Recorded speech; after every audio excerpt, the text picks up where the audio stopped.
Om Swastiastu. Perkenalkan, nama saya Ketut Yunuskarini dengan NIM 2212061066. Di sini saya akan menceritakan kitab Bhavishya Purana yang berjudul Syamala.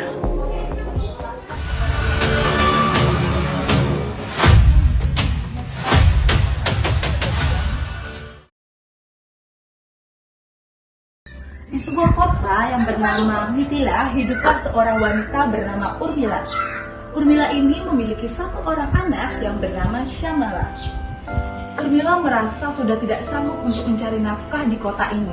Akhirnya dia pergi ke kota Arvanti dan bekerja di rumah seorang Brahmana yang ada di kota Arvanti tersebut. Pada suatu kesempatan, anak Urmila merasa sangat lapar.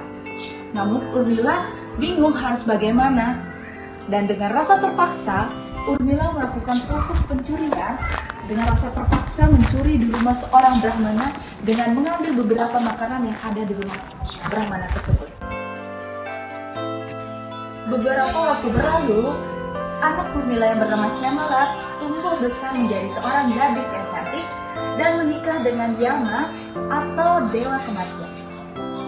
Setelah menikah dengan Yama, Syamala mendapatkan satu peraturan yang diberikan oleh suaminya, yaitu tidak membuka 7 pintu yang ada di rumah Yama tersebut. Yama berkata demikian, "Kau sebagai istriku boleh tinggal di mana saja di rumah ini, asalkan jangan membuka 7 pintu yang ada di rumah ini. Semua orang tidak boleh membuka pintu ini, termasuk kau sebagai istriku." Mendengar hal demikian, pastinya Syamala mengikuti apa yang disuruh oleh suaminya. Pada suatu hari, Syamala kembali mengingat peraturan yang diberikan oleh suaminya, sehingga rasa keingintahuannya tumbuh secara bergebu-gebu. Akhirnya, Syamala memberanikan dirinya untuk membuka 7 pintu terlarang tersebut. Namun, apa yang dia lihat sangat di luar dugaannya. Ketika dia membuka satu pintu, dia melihat pelayan Yama menyeret ibunya ke dalam jambang yang berisi minyak mendidih. Karena dia takut melihat itu, dia kembali membuka pintu kedua. Di dalam pintu kedua itu, dia melihat ibunya dihancurkan oleh batu yang sangat besar. Akhirnya, Syamala menutup pintu itu. Tapi karena rasa penasarannya, Syamala kembali membuka pintu yang ketiga.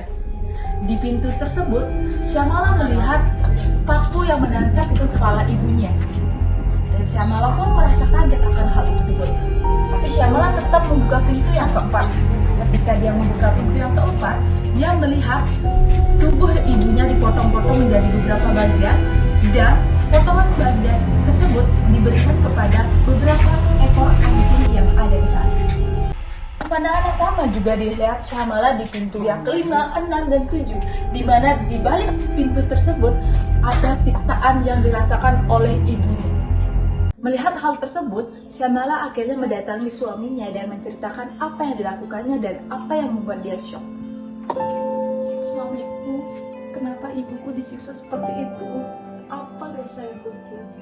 Mendengar hal itu, Yama sangat marah dan merasa telah dikhianati oleh istrinya sendiri.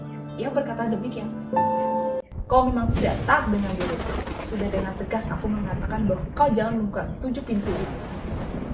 Ibumu mengalami siksaan itu atas perbuatannya di masa lalu. Ia pernah mencuri makanan milik seorang Brahmana yang merupakan majikannya sendiri. Seseorang yang berani mencuri milik Brahmana adalah perbuatan dosa yang sangat besar."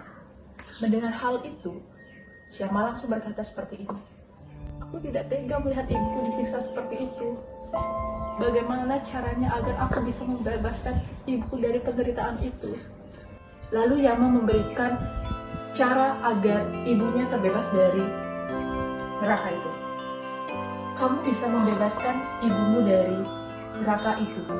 Di kehidupan yang lalu, kamu pernah melakukan ritual Buddha Smati Prata, yang dimana pahalanya masih ada pada dirimu dan belum habis. Jika kamu memberikan pada ibumu, maka ibumu akan terbebas dari neraka." Mendengar hal itu, Syamala langsung mengikuti saran dari suaminya. Alhasil, ibu dari Syamala terbebas dari neraka. Bukan hanya itu, dia juga mendapatkan tempat terindah di sisinya, yaitu surga. Insiden yang ada pada cerita Syamala ini adalah satu, adanya pencurian yang dilakukan oleh Urmila di rumah seorang Brahmana. Dua, adanya penyiksaan Urmila di neraka akibat perbuatannya di masa lalu. Yang terakhir adalah adanya pembebasan Urmila dari neraka karena hasil dari pahala Syamala yang dapat membebaskan ibunya dari neraka. Cerita Syamala yang tadi saya sampaikan sangat banyak mengandung amanat. Salah satunya adalah kita harus selalu melaksanakan jalan dharma, walaupun itu demi kebaikan diri sendiri, karena perbuatan akan selalu ditanggung sampai mati. Ketika kita berbuat baik, maka kebaikan yang akan kita terima. Tapi ketika kita berbuat yang tidak baik, maka sengsara yang kita terima. Amanat kedua adalah orang tua kita selalu berupaya agar kita dapat hidup dengan baik.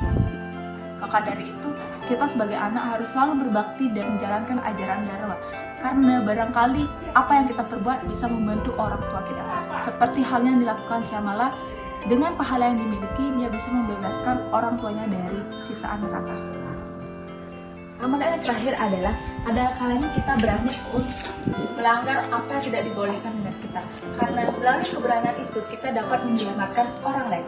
Sama halnya seperti Syamala yang melawan apa yang dikatakan oleh suaminya. Namun melalui keberanian itu dia bisa menyelamatkan orang tuanya dari siksaan neraka.